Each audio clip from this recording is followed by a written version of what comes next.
உங்ககிட்ட ஒரு விஷயம் சொல்ல முன்னாடியே நான் சீக்கிரம் ஆனா உங்களுக்கு தெரியாம சொல்லும் நாங்க பிரியாணி செய்ய இது வாங்கணும் எப்படி ஃபேக் பண்ணி பச்சனியை ஃபேக் பண்ணி உறிஞ்சி பச்சை கலர்ல பண்ணிருக்காங்கன்னு பாருங்க गाइस. இங்க பாத்துங்க ஆக்சுவலி நாங்க வேக வச்சினோம் இந்த தண்ணிலே உங்களுக்கு தெரியல பச்சை கலர் ஆக்சுவலி வந்து இது ரொம்ப ஃபேக். நீங்களும் இப்படி நம்பி வாங்கிடாதீங்க. இதே மாதிரி ஃபேக் பட்டாணியை வாங்காதீங்க. உங்க ஹெல்த்தை நல்லா கேர் பண்ணிக்கோங்க. பாய். ஆக்சுவலி வந்து நான் வந்து இப்படி நடக்கு நான் கொஞ்சம் கூட எதிர்பார்க்கல.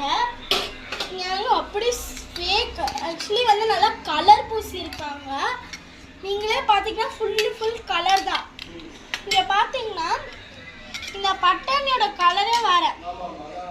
இப்போ எல்லாருமே இந்த மாதிரி நான் 2-3 தடவை நான் வாங்கியும் இந்த மாதிரி தான் இருந்துச்சு. ஆக்சுவலி பட்டாணி உள்ளேயும் அதே மாதிரி தான் கலர் பூசி இருக்காங்க. ஆக்சுவலி இங்கே பார்த்தீங்கன்னா உங்களுக்கு நல்லாவே தெரியும். ஆக்சுவலி ஒரு பட்டாணியோட கலர் எப்படி இருக்கும்னு உங்களுக்கே தெரியும் எனக்கு. ஓகே, இந்த மாதிரி நீங்களும் தயவு செஞ்சு ஃபேக் வாங்காதீங்க. அப்புறம் நீங்கள் உங்கள் ஹெல்த்தை நீங்கள் கேர் பண்ணிக்கணும். Okay guys, by.